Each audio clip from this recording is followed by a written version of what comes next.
Hello, welcome to another episode of the Sunshine State Happy Hour powered by Florida Beer Media. This is Dave, your host and author.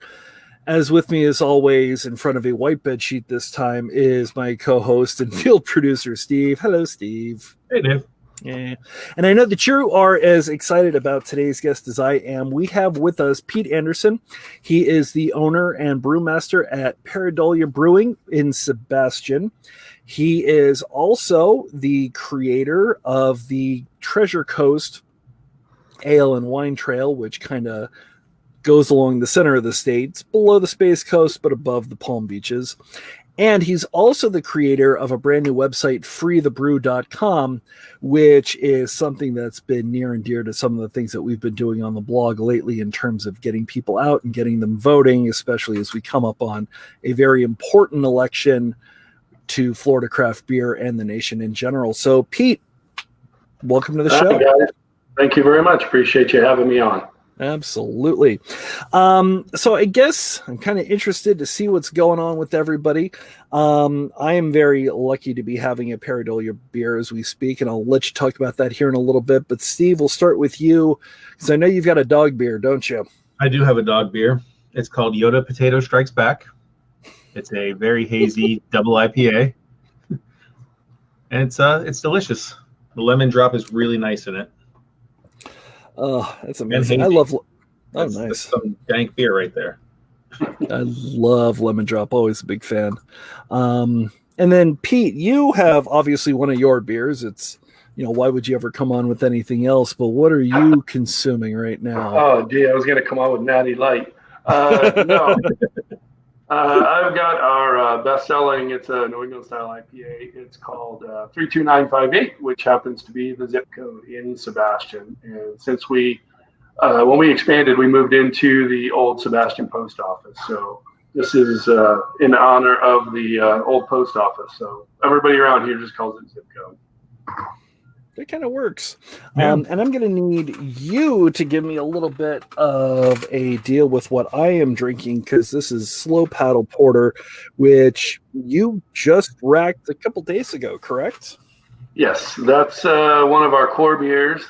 That was inspired by Black Butte Porter from Deschutes. My wife and I lived in Portland for a number of years, and that was my mother's milk. Black Butte Porter. And the brewer, I can't remember his name now, but he was nice enough to post the ingredients, but he said good luck on time, temperature, percentages, etc. And I hadn't drank the beer probably in over 10 years. So I tried to reverse engineer with just the ingredients what I felt like Black Butte was all about from my memory. Mm-hmm. And it ended up taking a gold medal in 2016 when we added coffee to it. So we entered it as a coffee porter. It ended up doing pretty well. So I'm not saying it's Black Butte Porter, but it was definitely inspired by a Black Butte Porter. Nice. Yeah, it's absolutely. I love it. It's got the nice little coffee notes with just a hint of the vanilla and tiny touch of the coconut kind of on the way out. It's absolutely fantastic. Yeah. So, yeah, absolutely. I appreciate it. So, like it. Yeah, thank you. So, I guess, how are things going? Before the show started, we were talking about a couple breweries in Palm Beach County, which is a little bit south of you, that have closed down. And, of course, being the Treasure Coast, you've got, what is it? Martin, St. Lucie. What count? What I guess? What? Yeah, we go pretty much Martin County up to Indian River County. So Martin County, south end, Indian River to the north, which is where we're at. Nice. And you I think are the highest point of that kind of group. Actually, we were. Okay. We were up until a couple of years ago. Mash Monkeys opened up about 2 blocks north of us. So they just celebrated 2 years. But yeah, so there's only 2 of us up here in Sebastian at the top end. Gotcha. So how have you been hearing things are going? Obviously, there's some that are probably too big to fail, as I think of somebody like Sailfish. And there's a lot of kind of in that area. There's some that are, some are very small mom and pop places, which I love, like Pierce over in Fort Pierce. And then you've got some moderately sized ones like you and Hop Life over in Port St. Lucie. How have everybody sort of been faring during the quarantine? It's probably across the board. Some are probably close to dire straits, and some of us are we're keeping afloat. I don't want to say we're prospering by any means, but we're keeping afloat. We had a kitchen from the moment we opened, so we had a little bit of an advantage already when the food requirement kicked in. But if you didn't have a way to package, either can or bottle, and you didn't have food, it was pretty rough that first close down. And then everybody was so excited when the reopening happened. So we all started, from what I heard, everybody was like, wow, all right, we're going to try to jumpstart. We're going to get going. 2 weeks after that, the carpet was pulled out again. So, right. I think we run the gamut from everybody here to, from, oh my God, are we going to be here tomorrow to, all right, I think we can weather this if it doesn't last too much longer. But I think everybody's scrambling to get a food license right now. Yeah, I was going to say, it seemed like there was sort of no rhyme or reason that the allowance for you to open if you had partnered with a food truck. It was very sudden that was taken away out of absolutely nowhere. And you obviously were okay. Ocean Republic was okay because I know they've got a kitchen on site. Right. I mentioned Hop Life. They don't have a kitchen. I don't even know if they're able to open for anything except for takeout. And it's got to be difficult for people to try to operate a business when they don't understand from day to day what the rules and regulations are. There seemed to be a lot of miscommunication. It didn't help that the initial close down was sent out via tweet. I can't claim I'm a big Twitter fan or anything because I don't use it much, but I use it for social media for promoting our events and things. But I'm not, adept at it. We had to find somebody who posted a screenshot of the tweet, and at the bottom in fine print it said, "Oh, something to the effect of if you have a kitchen, you're okay." But I mean, for a good hour while we were searching for this, we thought we were going to shut down again like everybody else. And then come to find out, early on, breweries were told, if you have a food truck, you're fine, you're good, don't worry about it. Yeah. So they kept on rolling until the DBPR or ABT officer showed up and said, no, you're not fine because you don't own that. So then they said, if you own 1% or more of the food truck, you're fine there too. But then some people worked that out, and different officers came and shut them down again. And Sailfish was a really unique situation. They had a pizza kitchen in their tap room. Mm-hmm. It just happened to be leased and run by another entity, but it was in their tap room. So if food really is the prophylactic to this virus, they should have been allowed to stay open. And I heard recently now, I guess they bought out the pizza kitchen proprietor, and so now they're back open again. But everybody was getting different information. It was conflicting information, and the agents, it's not their fault. They were only given what they were given. And I mean, I know that we've been inspected by local PD, sheriff's deputies, ABT, DBPR, and we've always passed, but they always want to go see our kitchen to make sure we legitimately have food. So yeah, it's been a tough haul for everybody. And it's funny, I've seen more than one person say that you're going to see a big explosion of hot dog roller grills coming to breweries in the next couple months. Somebody out there who has a bunch of those is rubbing their hands together. Like, oh, here we go. People said I was crazy when I bought 100 hot dog rollers. And now he's probably selling out of them. Yeah. Well, I guess it's sad. Well, I guess it kind of begs the question, because there are some new breweries that are still in planning. There are some that are still going to be opening sometime soon. Do you think because of all of this, from here on out, when a new brewery opens, it's just going to have a kitchen. That's just part of what they think they need to open up a brewery in the state of Florida. If this carries on beyond the end of the year, I would say anybody opening in 2021 would be wise to look into that. Even if it's just a minimal, hot pockets in a microwave, literally, if you have that 509 food license, that's all they're looking for. That seems to be the golden ticket. So if anybody, if between now and the end of the year right now, if you want to reopen your tap room, you pretty much have to do that. So that's a given for anybody who's open right now. If you're planning on opening after when 2021 starts, I would suggest you plan for that, unless there's a big change in, having vaccine or whatever. Yeah. If it's run its course and we have this herd immunity, whatever changes, but I would plan on that expense for not only the equipment, the licensing, the inspections, and staffing. Now I know Engine 15, way back in the day before we opened that, I'd gone up to see those guys in Jacksonville, and they had a really small kitchen. And I didn't ask much about that at the time, but I overheard one of the bartenders walk over to the other bartender. "Hey man, it's your turn in the kitchen." And that just struck me as like, oh, okay, that's how you guys are doing this. You got to wear both hats. You got to, pull taps, and you got to make sandwiches. But, if that's what you have to do, then that's what you have to do. It's unfortunate, but that's funny.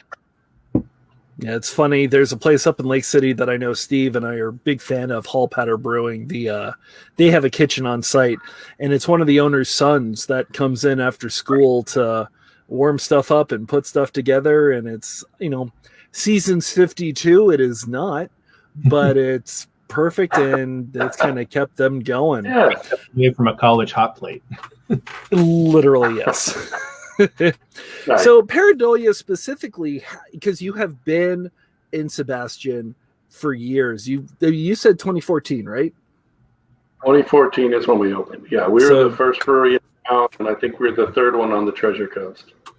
Nice. So you are just as old as the blog is. It's amazing how many places in Florida opened in 2014.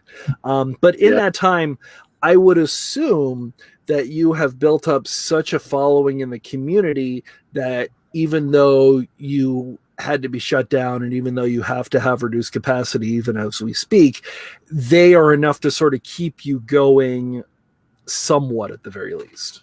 100%. Without community support, we would have withered on the vine. Like everybody else will tell you, in Florida, that shutdown happened at peak season. Yeah. And all of us were seeing an increase in sales, whether it's craft beers catching on, or there was just a lot of people coming to Florida. We don't know, but all of us, everybody I talked to, said that their sales were up for 2020. Luckily, hopefully, some of those people were able to stockpile a little bit of that cash to get through that. But I couldn't thank our community enough. I said, you can go to the grocery store, you can go to the liquor store, you can go to fast food, you can do a lot of things, but you're going out of your way to come pick up food and beer from us, which allowed us to keep half our staff on. When this first went down, I'm sure like everybody, the first thing you do is freak out. And then you kind of it sinks in that you've got to figure stuff out. So we tossed the idea out to our staff and giving them a chance to stay or go.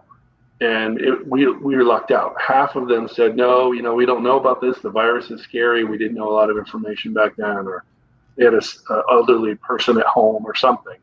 So half left and the other half stayed. And that's the half that we kept as busy as we could.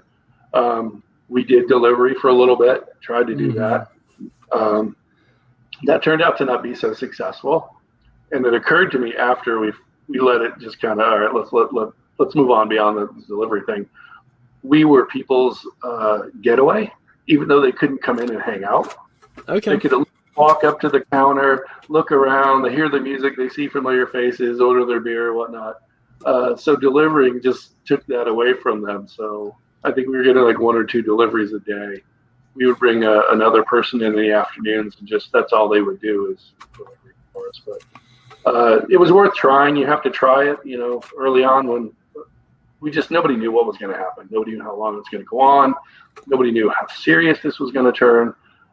So adaptability for everybody in the game, you just have to roll with it. There's things way beyond any of our control. And if you can't adapt as a brewery, you probably should look for another line of work. Yeah. But period. Anyway.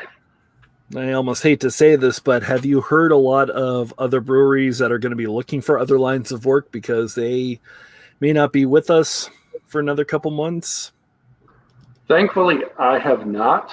Not in my kind of more immediate social bubble here on the Treasure and Space Coast. I haven't heard anything to that effect. There were a few that closed before all this went down, but that was for totally different reasons. But right now, some of them are looking to expand because they were in that kind of tough spot where I think the ones that really were hurt the most were the very small breweries that didn't distribute. And if you didn't distribute and you had a small system and you didn't have package, you were really in that ultimate I don't want to say death zone, but you were in the thick of it because your source of revenue isn't there. And then if you only had distribution and you were small, even selling wholesale, which we'll get into later with that direct distribution, even if you had wholesale but you couldn't make enough, there's not enough money there to even pay for your batch of beer. Yeah.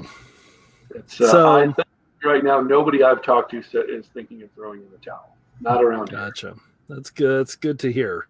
But it's funny that you mentioned distribution. You mentioned some of the laws that we have, and that sort of dovetails into your second career as a legal fighter / I guess raconteur. Is that something that when you opened in 2014, did you ever think that you would have anything that you would have to say when it comes to politics? Well, let's see. I was an elementary school teacher for 12 years before we opened the brewery, nice. My wife Lynn and I. And I didn't realize when I got into that how political education was, But once you're in it, you're like, wow, this is really political. I thought, oh, well, I'm going to get into the brewing business. It's not near as political. It just jumped from one frying pan into the other frying pan. So, no, I didn't foresee it to be such a battlefield is the best way to put it. Starting because there wasn't a brewery already in our town, I already kind of had local battles going on to prove what we were doing. Like I tell people, it's not like we were hiring miners to make fireworks, but I felt like that's how we were treated. Nice. It's like, no, it's water, it's grain, it's really not that dangerous. So I was already used to kind of grinding away at the existing power structure that was here just to prove that we were worthy of being here. So as that, as craft beer kind of caught up, like I said, we were living in the Pacific Northwest when we moved to Florida. So it was really odd to come to a place where the craft beer culture just didn't exist yet. It was very weird. I tell people, imagine going to a grocery store when you move to a new town and they don't sell bread. People are like, that's preposterous. That's what it felt like going to Publix. It was like, where's your beer aisle? They're like, aisle? It's right over there, that little cooler. It's about 8 feet of it. And so, it's to watch it grow and the laws not grow with it is that's what really sparked my whole interest in wanting to at least roll my sleeves up and do something. And it's kind of funny because it looks like we both did the same thing around the same time. I released an article about how you can find your local representative and senator and write them at right about the same time that you actually opened freethebrew.com, which was the same thing in terms of giving people here in the state of Florida a draft of a letter to send to their Senate and representative and try to get the word out about the major things that brewers really want to see from the Florida legislature. How did you decide to just finally bite that bullet? The first shutdown, like a lot of people, I had a little extra time on my hands. I think we brewed 2 batches of beer in 2 months. So you can only fix things, clean things, scrub things, rebuild things so long, and then you're still there with like time on your hands. And thank you, by the way, because you reached out from seeing what we were working on, and you had really helpful information. You had already done a lot of that legwork that I was still trying to pull together. So thank you for doing that and for sharing your wisdom. I really appreciate that. But it really was an act of frustration. And it seems like every time I go to Asheville, I'm sure you guys have been to Asheville, usually about my second, third pint in, I go on some social media and I start just ranting because there was a few breweries that are in Asheville that were opened around the same time as us with very similar footprint, small. They have like 3, 4, 5 locations now. Right. And I talked to them and they're like, hey, did you guys just get a huge influx of money? Or, oh, no, we've just been taking our wholesale business and investing that into the next location. So it just would drive me nuts that these guys are fortunate enough to keep more of their hard-earned money that they can reinvest it in their business, hire more people, and expand the brand. And I come back to Florida and I'm like, well, I do what I can, and I'm not, people think that I've talked to both my distributors. I've got 2 different distributors. They know what I'm doing. And I had to kind of explain to one of them that this isn't against you. It's about sharing the pie more fairly. We brew the beer, we come up with the recipes, we market the beer, we build the brand, we buy the kegs, yada, yada, yada, all that stuff. We should have the ability to choose a distributor if we so desire. If we only want to sell to 5 or 6 bars in our little town, we should be able to throw those in the back of the truck and deliver them. It's our beer. But to be required by law to share those profits with a third party, and in most cases in Florida, sign the contract for life, you don't have any way to hold their feet to the fire. And my distributors, thankfully, are very good to me. So what I'm fighting for, everybody's like, oh, you're fighting for yourself. I'm like, I would maybe deliver beer within 20 miles of me. After that, it's not cost effective. So we're on tap an hour north, an hour south, Orlando and Pinellas County. I'm not going to be delivering that beer. The distributor guaranteed their piece of that pie because it's worth it to me to do that. Right. But when the guy, we literally have a bar behind, or a restaurant behind us, 100 feet. I could throw a Nerf football in his back window. I have to use a distributor when he runs out of beer. I have to have them come all the way up from 45 minutes away, put it on the truck, take it back to the warehouse. I should be able to say, oh, you need another keg? Cool. I'll be there in 2 minutes. Throw it on the dolly and walk it over, but I can't do that. And breweries in more populated areas like, St. Pete, and I'm sure Jacksonville and Tallahassee, they probably have, half a dozen bars that are close to them that they should be able to serve those customers. Build that relationship and maintain that relationship. It shouldn't rely on a third party's performance. It's funny. There's a place down here that Steve and I are big fans of, 26 Degree Brewing. They actually make an exclusive beer for a local restaurant chain, and one of those restaurants is literally in the same parking lot as they are. And wow. You hit the nail on the head. They can't just walk a keg over if they need it. It's got to go onto the truck, and it's got to go into a bonded warehouse overnight. It's ridiculous. Yeah. On so many levels. So it seems like the big 3 things that every brewery wants, and it's something that I know I put in my draft letter, and I'm assuming that somewhere on freethebrew.com. The big things are being able to open, regardless of whether you have a kitchen or not, because breweries are sort of a separate entity from bars or anything. Franchise reform, not having to sign these life contracts with distributors that may or may not let you out of the contract if they so desire, and self-distribution however limited, but some form of self-distribution. Are those the major factors that everybody's looking at? Are there other things that are in the craft beer community that brewers want that would help their business and help consumers get their beer a little bit easier?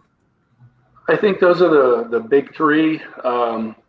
Initially when I started this about the self-distro, I wasn't really thinking that these shutdowns were going to last as long as they have. So it really was geared more towards the long haul of changing the laws towards that specific topic. For bigger breweries that rely on distribution as a matter of their business model, like 20, 30, 40 barrel plus breweries, they need distribution. Those breweries, from what I've seen and read and heard and talked to people, they're the ones that want that franchise reform, because if a distributor decides to sell them as a commodity, maybe they like their distributor, maybe they had a great relationship and they were serving them to the best of their ability, and then that distributor decides, you know what, I can make a lot more money if I sell a certain amount of my portfolio. Now you're being stuck with another company you have no relationship with, and you have no choice, no say in anything, and maybe they're not performing the way your other distributor did. You have no recourse other than to, my understanding is, however much beer, money-wise, monetarily, they sold in a year, they double that. And that's what you as a brewery pay to get out of your contract. So if they sold $40,000 of your beer last year, you owe them $80,000 just to get out of it. Now, I was wise enough after my first contract I signed, which I, like many new breweries, like, oh, okay, you want my beer? That's cool. And luckily that distributor takes pretty good care of me. But I learned from that. So the next distributor that I had to sign up with, because they're territorial, and I wanted to push further north and a little further into Central Florida, I wrote a clause into that contract that said if I don't exceed 1,000 barrels, I can give a 60-day notice, or they can give me a 60-day notice, and we walk, no money exchange. That at least gave me some control over my own brand. So I would have to brew a hell of a lot to hit 1,000, but it does give me at least peace of mind. We do grow even further than what we've done. Down the road, I still know that I have an out. And if he decides that he wants to make more money or sell me as a commodity, and I don't like the new company that picked me up, I have an out. And most breweries do not. So what other industry are you signed up for life? We made a joke when we did a hill climb in Tallahassee years ago. What's the difference between a distributor contract and a marriage? You can get out of the marriage. You can't get out of your distro contract. And the senators actually laughed. They're like, oh, well, I guess that's pretty visual. But yeah, the three things that you hit on, the franchise reform, the self-distribution. Now, whether that takes a form of, I've presented a couple ideas to the Brewers Guild as well as our lobbyists. We could either do it as a volume. For example, I think if you're 25,000 barrels or less in North Carolina, you can self-distribute. And I think it might be Tennessee. It was either regionally, but I remember talking to a brewer there. They were allowed to self-distribute within a radius of the brewery, like 25 miles or something. So it lets you serve your local customers and accounts, but it guarantees if you're a bigger brewery and you're going to go beyond 25 miles, that distributor's still getting a piece of that pie. So either way, it makes the industry stronger by everybody sharing a bigger portion of that than it does by one group taking the lion's share, as we're seeing right now. And one of the things that struck me on the second reopening, that almost sounds like a religious experience. The second reopening, the restaurants are really killing it. They're doing great guns business. If we had self-distro, those little tiny mom and pop local breweries would be able to sell some kegs and have a revenue stream coming in. It could be a lifeline. So that really struck me too. It's like, God, these laws are so biased in favor of the wholesaler. The retailers would also benefit. It's not to say that all the breweries that self-distribute are going to undercut the distributors, but the price per keg is going to kind of even itself out what the market will bear. So if you've got 10 breweries all in one city and they're all selling their IPA, 5 gallons of IPA for X amount of money, the distributor is going to have to adjust their prices as well. So maybe they don't get 30% profit. Maybe they get 25, but it's fair. The market will bear what the market will bear. That's what free market is. So part of this whole campaign has been what I want to do, like you were saying about writing letters to legislators. If any of those politicians make one statement about we're pro small business and free market, and they vote in any way against craft reform, they're lying. They're lying, 100%. So don't vote. Everybody out there, do not vote for anybody who does not support craft beer, because they're not supporting small business in Florida. Well, one of the things that we're definitely starting to do with the Florida Beer Podcast, in fact, I've got to get the next episode proofed so that way we can send it out, is we've actually started to go to people that are currently in office or running for office for the Senate or House of Representatives here, and asking them how they feel about those questions, asking them how they feel about craft beer.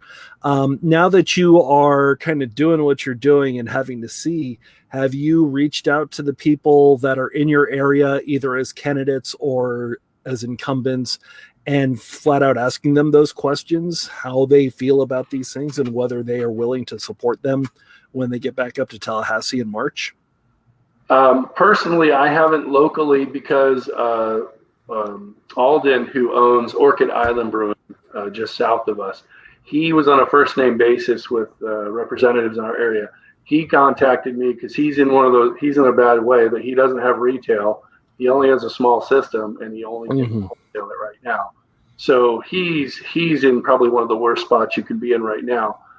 He contacted me, reached out, saw what the project was that I started, and he volunteered. So he has contacted both of them.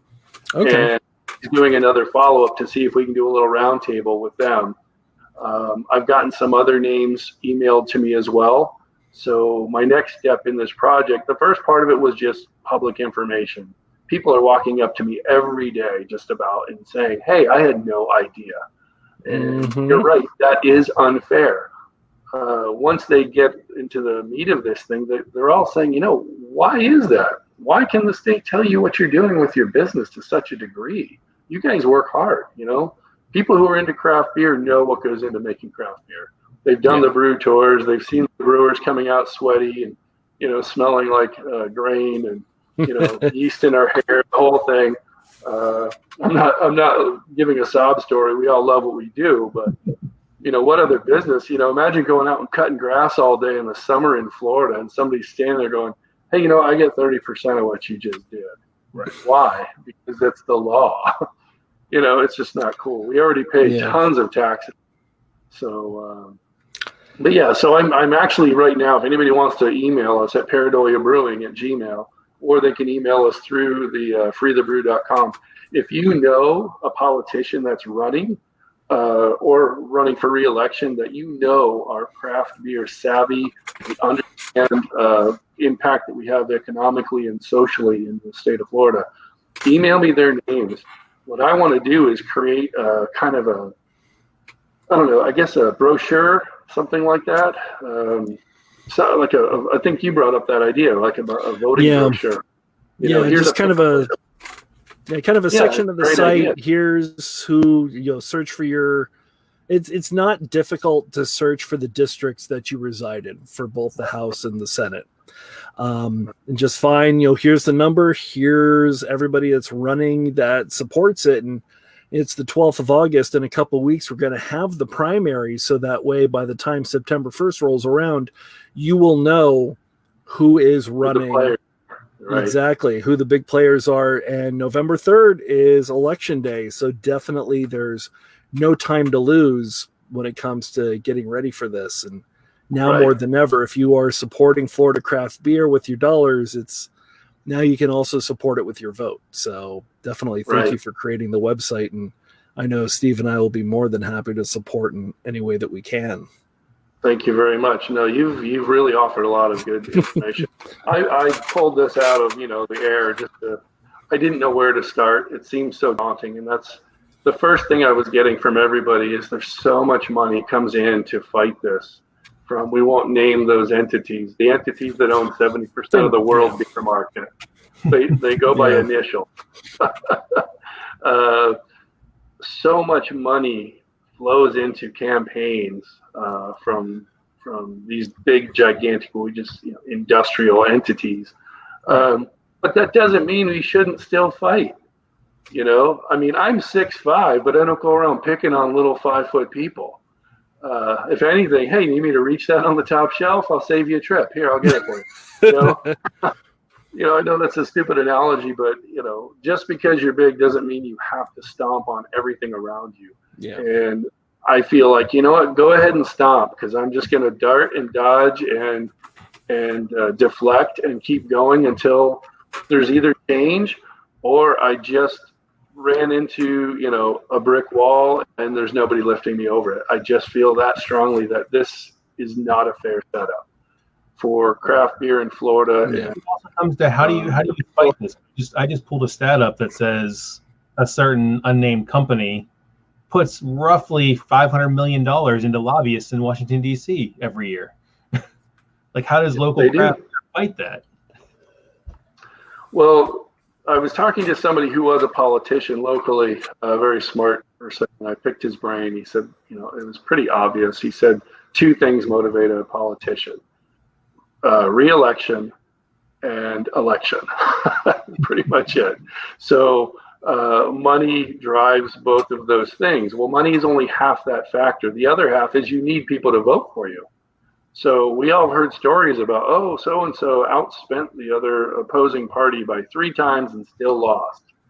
So the breweries right now, in the midst of this pandemic, in just economic distress, we're not going to pull that kind of money ever, let alone where we're at now. So all we can do is educate and motivate the voter base. They have the power. They go in, they cast the ballot. If and I went and did some of this research, it's a rabbit hole. Trust me. You start going on followthemoney.org. Yeah. It's daunting. It's daunting. But when I started this thing, we weren't really open. So it wasn't that big a deal for me to start scribbling down a whole bunch of stats and names and who's giving who money. And but then we reopened and all of a sudden it was go time. But I'm still researching. That's why I'm reaching out to other people. Hey, if you know anybody in your neighborhood or your region that comes to visit craft breweries or has events there, that they get it, give me their name. We'll create that. Like you said, we'll create that voter pamphlet virtually, and we'll send it out as far as we can and say, these are the people you need to vote for. No matter how much money they got, they need to be supportive of craft beer to get our vote. And $3.6 billion economically advantaged Florida in 2019. That means there's a lot of people buying craft beer. Yeah. And a lot of those people vote. They're not all tourists. So we need to, that's the only way we're going to try to win this thing is public opinion. And it worked on the growler bill. I don't know if you guys remember the old 64 growler fight. We won't even get into that because it was so ridiculous. It's not worth our breath. But the first time it failed, the second time it passed because public got the word. The craft beer drinker said, why are you limiting what I can take my beer home in? My argument back then was, why not outlaw tin foil and Tupperware? More illegal substances are being sold in that than a freaking glass jar of 64 ounces. But it passed because the public got word of it and the media started publishing how ridiculous it was to outlaw a freaking growler. If you want to see how crazy beer sales are, look at Smokey and the Bandit. They went to Texas with Coors Light to drive it to Georgia. Man, how desperate do you have to be? Right back in the day. 1985, there were less than 50 breweries. Right. So, that's how much growth has been going on. And the big boys know it. They're putting their foot on people's necks as much as they can. But the voters still win in a democracy. At the end of the day, the voters still win. Money helps, but it's not the end. It's not the end game. You need to get those votes to get into office. And if we motivate collectively, it wouldn't be a hard system to implement. If you qualify under the craft beer seal and you can get that craft beer association seal, you can self-distribute. I like it. Yep. That's easy. There we go. And now that we've mentioned, there we go. Cheers. And now that we've mentioned Burt Reynolds, it's probably time to wrap this up for tonight.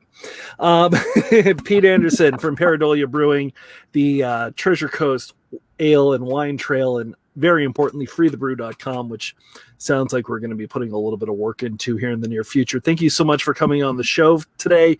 I know last week I mentioned that we were going to be speaking to Bentwater Brewing this week, and it's not going to be this week. It is going to be next week. I promise you, we have their head brewer on tap. They are bringing beers down from Lynn, Massachusetts. I've got a few cans. Steve's got a few cans. And by the time you actually hear us talk with them next Wednesday, you'll be able to run out and buy some of their beers here in the Sunshine State. In the meantime, make sure to go to freethebrew.com. Make sure that you are figuring out who is running for office in your districts. It is incredibly important this year, now more than ever.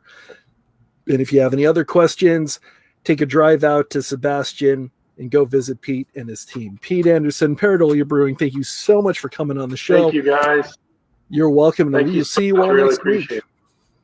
All right. Cheers, guys. Cheers. All right.